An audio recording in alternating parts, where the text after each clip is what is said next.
Well, hello again. Welcome to another episode of Leading from Alignment with our good friend John Obolewski. We've been counting down for the last few weeks now, down to the number one most listened to, most watched podcast of the last 200. And today, John, we're down to number two. Why don't you give us a quick teaser as to what we're about to listen to? So today's episode is entitled "How to Lead Without Being Jerky." I worked on that title a little bit. I thought about how to lead confidently without being a jerk. And I don't want to call any of our listeners a jerk. You can be jerky without being a jerk. We all have our moments, right? And so really, I think being a pastor, being a leader implies you lead, right? That there are situations that call sometimes for swift action instead of collaborative consensus. Some situations where you have to make the call. It comes to your desk. Nobody else can make that call for you. And in those kinds of situations, leaders lead. And so in this episode, we unpack how to lead confidently, because we believe the Lord wants you to lead with holy confidence, like a combination of humility and confidence. In a way that doesn't turn into you being too full of yourself or running over the team that you lead. And so Jim, that's really the heart, the spirit behind this second most watched and listened to podcast. We assume this is badly needed because this has been listened to again and again and handed from friend to friend and colleague to colleague. So we just get out your notepad, open your heart, get out a fresh cup of coffee, lean back in your chair and listen to the second most useful, most listened to, most watched podcast. And we hope that you enjoy this now. Hello again, and welcome to another episode of Leading from Alignment with our good friend, John Obolewski. How are you, John? Hey, Jim, I'm doing really well. It's so good to see you and spend time with you. Yeah, I'm really enjoying this kind of mini series on hiring, your staff, maintaining your staff well. And I like, because in this episode, this week, episode 105, we're going a little bit deeper, I think, into that. And that's and really, we're not talking about taking people out to lunch or doing Enneagrams. We're talking about us as leaders, developing us. When the leader gets better, Craig Rochelle says everybody gets better.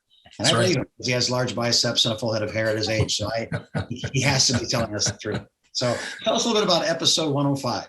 Yeah, I titled it "How to Lead Confidently Without Being a Jerk," or without being jerky. And sometimes, Jim, a leader, we talked in the last two pods, about the posture of a servant leader. And, being there to serve our team and help them grow and develop, reach their goals. But sometimes a leader has to lead. And, some situations call for swift action instead of collaborative consensus, and in those situations, leaders take the ball and they lead, they make decisions.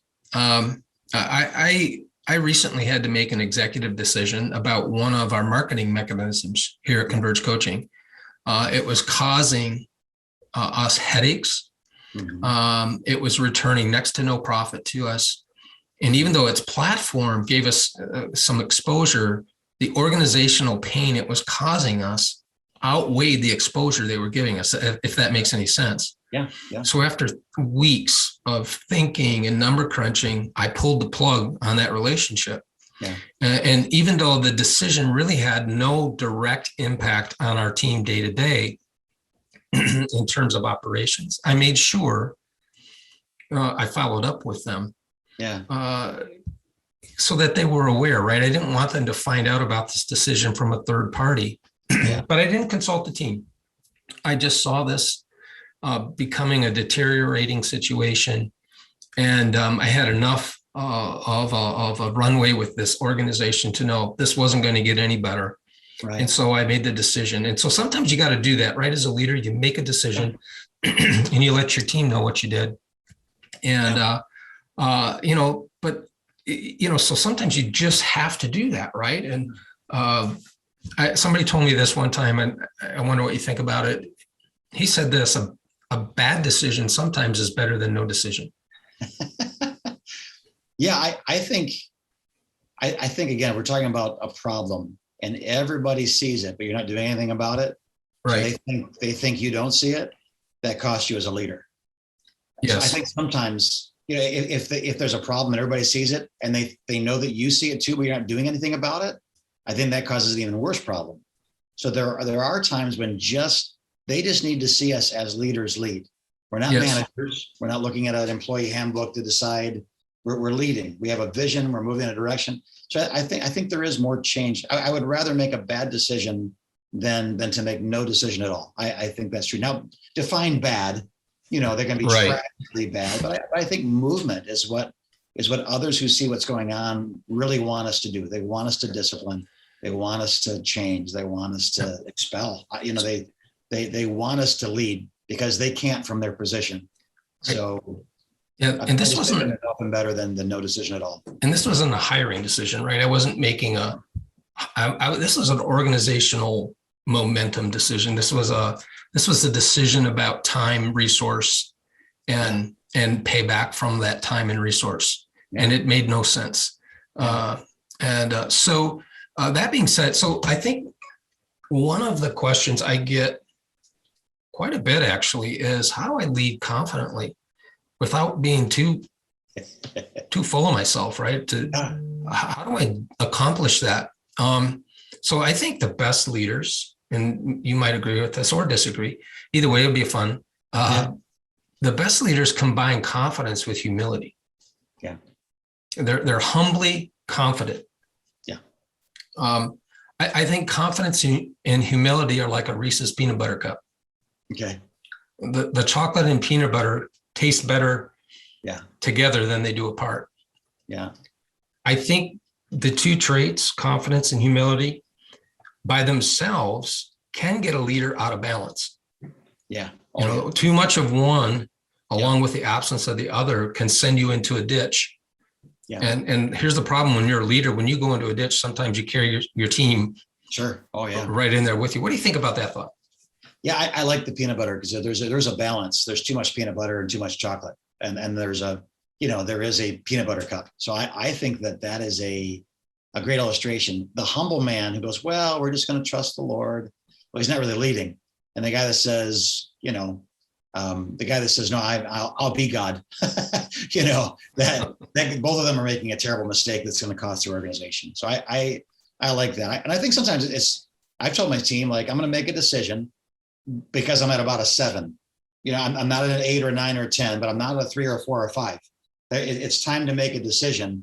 Yep. I'm not overly confident that I'm making the right one, but I feel like the circumstances demand action. And so a 7 is good enough for me to make a decision here, and I'm going to make it, Yep.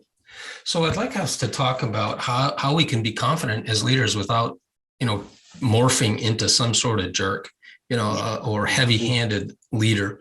And we do that by integrating confidence and humility. Yeah. So here's a few ways I think we can do that. One, here's the first one, be open to constructive criticism from our team. We talked about this in the last pod, right? I know this for a fact that God has used the well-timed feedback of friends and sometimes even foes to help me grow as a leader. Yeah. Humility has nothing to do with having a low view of ourselves. Yes. It has everything to do with possessing an accurate view of ourselves. And I don't think I'm capable, Jim, of attaining an accurate view of my leadership without outside input. Yeah. You said it over a year ago. Humility is not thinking less of yourself. It's thinking of yourself less. That's one of those statements, one of those power statements you gave us a year ago. It's not, well, I don't know what I'm doing. That's not humility. That's self-deprecating. That's don't expect much from me. That's lowering expectations.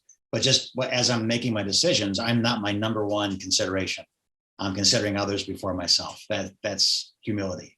Yep. And I like that. I think, I want to make a good decision. I think it also, the rest of the team you're talking to, it brings them into a leadership role that certainly they will probably have at some point in their life. Correct. If your senior pastor can't teach you how to be a senior pastor, then what are you doing on that team? You're probably going to progress somewhere in ministry to some other position to serve on your end at some point. So to have a father who teaches you how to fix what's wrong and bringing you into that process, I think is very valuable to your whole team. So it's not just you get a better outcome, you teach them how to make a decision. And then when the decision's made, there's buy-in because your team was a part of making that decision. As hard as it might have been to make it, you know that those who are in that room that help you reach that consensus, they'll have your back when the decision becomes public. Yeah.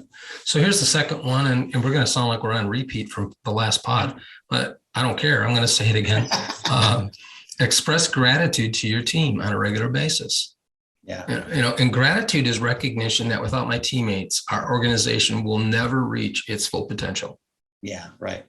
Jim, the vision God's given us is too big for me to make it happen by myself. And so when I practice gratitude, it keeps me humble as a leader. It helps me realize that without you and without the Jamies and without Paul and without Mary, you know what? We could not accomplish what God has put in front of us to accomplish. Just impossible. So I do my best, and I'm encouraging you as a leader. Part of leading confidently is expressing gratitude to your team for their contribution and making it something you do intentionally on a regular basis until you exercise that muscle enough where it just becomes reflexive and you don't have to schedule it in your calendar. Say thanks to Jim on September 8th or whatever.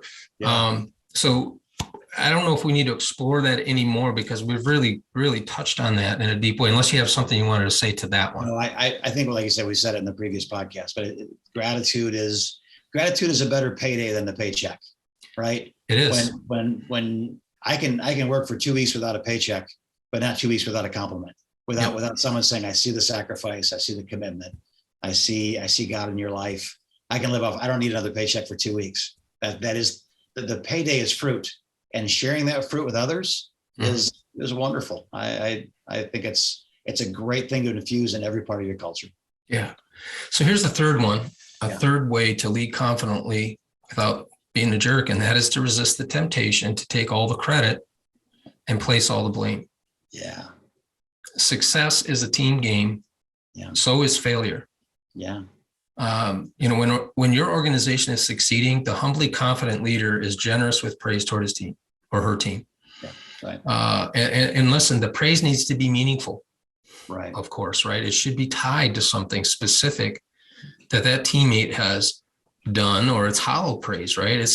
I think think about raising children, right? It's much better to praise them for a specific behavior, than just to say some innocuous thing, to them that doesn't really, it's not connected to anything. Conversely, when a teammate misses a deadline or turns in poor performance, the humbly confident leader resists the urge to quickly assign blame. Yeah. So here's what a humbly confident leader does when somebody is not performing up to par or to standard. They look in the mirror first and they say, was this teammate clear about the outcomes I wanted? Yeah. Did he or she understand the timeline? Did they have enough resources to get the job done? And only after that self-evaluation is completed does that humbly confident leader address the issue clearly and respectfully. What do you think about this third one, Jim? It makes me want to work for this person. The person we're describing now, it makes me want to be on their team because I'm safe, I'm appreciated, I'm going to be taught, I'm going to be fathered. I'm not a slave. I'm not strictly an employee responsible for screwing this number of nuts on this number of bolts. Right. By the end of the day, they've taught me what a win looks like. I want to come back tomorrow and play on that team some more. And I think, we talked about employee, employer in the last pod. We talked about father and child, but we talk about teams as well. Paul uses illustrations from sports, from family, from the military. We're trying to describe something that's a little indescribable, but there is the authority of the military. There is the aspect of unity in a team. There is the rules of the competition. There are mothers and fathers. So it's all those things. I mean, being a good leader is you're a coach, you're a parent, you're a brother, you're a sister. Sometimes you're the recipient as a child would be of the wisdom, regardless of the position. You recognize truth is coming from the Lord through, in some biblical cases, a donkey, you know what I mean? Yeah. So what you're describing as a dynamic, I think all of our hearts are saying, I would love to be on that team. Yeah. And so this one is a kind of counter our flesh, right? Yeah. Because when things go right, there's that fleshly part of me that wants to take credit and not share that. And when things go wrong, there's that fleshly part of me that wants to instinctually blame somebody else for not, instead of me first saying, hey, did I play a part in this? Yeah. So that's the third piece about leading confidently, but being humble at the same time. Let me give you one more. Yeah. And that's this: looking at setbacks as opportunities for growth. That's huge, John. And again, that I just described, I want to be on that team. That's a cherry on top of that sundae. It's not pass fail. It's not binary. It's growth. Yeah.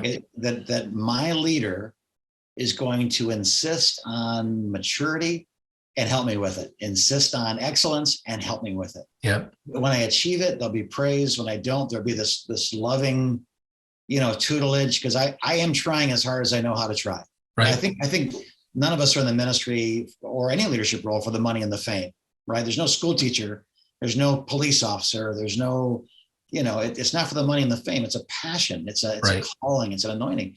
So here we are living this, and I'm already going to fight the devil. I'm already going to fight the culture. I'm already going to fight the world. I don't want to fight my leaders. I want my leaders to be, again, as invested in me as I am in their vision. Right. So when we say, man, that was a terrible flop. That was a horrible failure. You did an awful job. And we're both laughing. Yeah. And let me tell you 3 things that help you never to go there again. Because I did the same thing when I was at the same stage. Like they're joining me in my embarrassment, that's right, my humiliation, and saying, not saying it's okay, but saying, let me show you the way out of the hole. Sure. you just fell into. Yeah. How can we grow from this? What can we learn from it? So when you're a humbly confident leader, when there's a setback, you respond to that as an opportunity for growth. Yeah. And it's going to require you handling that with a blend of humility and confidence. Yeah. I'm pretty sure this is universally true. Not one person on your team is perfect. Yeah. Including you. I just right? Yeah. Right. Leaders are works in progress who lead people who are works in progress. Yeah. And so, leading this way, Jim, is totally within the reach of every person who's listening here. I believe that. You can learn. This isn't something you're gifted with. This is something you learn how to do. And you might be listening or watching today and saying, and you might need more confidence. Yeah. You've got the humility piece, but you need more confidence. Listen, God, you are God's man. You are God's woman for that organization. Yeah. And it's important that you understand that. That doesn't mean you're on a pedestal. That doesn't mean you're better than other people. But you are the person he has called to lead that outfit. Mm-hmm. And so, you tell yourself that until you believe it. You may need more humility. Yeah. But I think it's possible to lead confidently without being overbearing, without being jerky. And, leading like this, you said it already, but I'll just say it again, makes you a leader worth following. Yeah. When I lead like that, Jim, everybody on my team wins. Yeah. Our organization wins. The people we serve, they win. Yeah. Everybody wins when we learn how to lead this way. So I don't know, you got a final thought about all of this today? We're blessed with a long-term staff. We have staff members that have been here 23 years. Yep. And the entire staff came from inside the organization over the last 27 years. So people got saved here, discipled here, served here, and then we're called here into ministry. And I what's neat about that is every step requires what you're talking about. Not just from me, but from the whole team. People want to take a 50% cut in pay to be a part of it because God's called them here. Mm. And it's fun. I mean, it's not all fun. But man, it's certainly not all work either. Yeah. The job reviews and the staff planning days and the calendars and the budgets, that's all, there's effort in that. But with the vision in mind, working together as a team, as a family, as a military unit, as a staff, once we understand that and everybody's comfortable and, we can make fun of each other, we can make fun of ourselves, not in a humiliating way, but to be on my staff, you kind of need a sharp tongue and a thick skin, because we're like puppies in a box. We just chew on each other constantly. Nobody gets hurt, but we're all covered in each other's saliva. That's just part of the dynamic of our staff, because we're a bunch of blue collar construction workers and auto workers and carpet salesmen and painters. And, we used to be other things before we became, pastors. But I don't know. I love being on, and I just want to say this to those who are listening. I love being on Converge's team.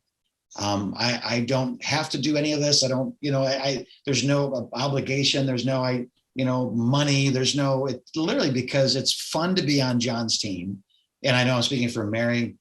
I know I'm speaking for Paul. I know I'm speaking for, the twins. All the Jamies. We have 17 Jamies that work on staff here, evidently. It's fun. It's just fun. It's an outlet to be who you are, that's productive and appreciated, and all the things we talked about. So I lead a staff, but I also am on a staff, and I'm telling you that this is the best way to do life. And if it's all grades and numbers and performances and criticisms and critiques, I don't know. There's just not enough money in it to make it fun. You know what I mean? Right. So I think this is great teaching, great leadership, and I'm grateful, John, for your example in my own life and those you serve. So, well, John, that was our second most watched and listened to podcast. And next week we're going to be bringing it back to number one. But before that, just give us your thoughts. Having listened to this now, it's been quite a while since we recorded that. What are your thoughts for episode 199 here? Well, first of all, we hope that it's been a help to you. That it was practical. That's something you can use. Yes. Jim, I had a couple of next steps in mind, I think, I'd like to share. Please. The first one is, remember that becoming a humbly confident leader makes you worth following. Yeah. There are some leaders who aren't worth following, because they're bullies, they just run over people. And that type of leadership style only works with about 2% of the population. Yeah. And so remember, this is this area for you. If it's a growth area, it will revolutionize the people that you lead. They're going to love working with you if you figure this out. Secondly, I want to encourage all of our listeners and watchers to make a commitment to expressing gratitude to your team more consistently. Yeah. Jim, I work really hard on that. I don't know as a leader if I do that well enough, but I really try. When our teammates are doing good work, and some of that good work is out in the open, it's in public and it's seen, and some of that good work is behind the scenes. Yeah. But I don't like the work behind the scenes to not get some public notice. And so I feel so compelled to do that, because I feel like when I get a compliment from my boss, when my boss said, "John, you did a good job," I can run in the strength of that for weeks. Yeah. Yes. Yeah. And it costs him or her nothing. It doesn't. That's the beauty of this. Expressing gratitude only costs you thoughtfulness and a little bit of time. It doesn't cost you any money. It doesn't. And so it's just something that I think we all need to take a step back and say, how am I doing that? Am I doing that well enough? Right. And then the third thing that just really pops out to me as a next step is this: understand that challenging moments with your team have the potential to be growth moments for you. And them, if handled with this proper blend of humility and confidence. And so, Jim, those are kind of some next steps I would wanted to encourage our listeners and watchers to consider. Yeah. It's hard to believe that 200 episodes ago, I think the entire staff of Converge was just a handful of people. Now, when you send out that, hey, somebody did something great, it takes about 3 days for everybody on the team to kind of say, way to go, good for you. Because there's, how many are on the team now, John? Do you have a number in mind? 21 people now on the team. And back when you and I first started this 200 episodes ago, maybe five. Yeah. I think. Yeah. So it's just amazing, the growth. So if you were wondering if you're doing a good job, let's look at the fruit. And I can tell you that there's good roots in Converge, and you're a great leader. We're grateful for you. So Thanks, Jerky. next week we come back for the number one most listened, most watched. I wonder if anybody can guess yet what it is. What's the one they've listened to the most or passed on the most?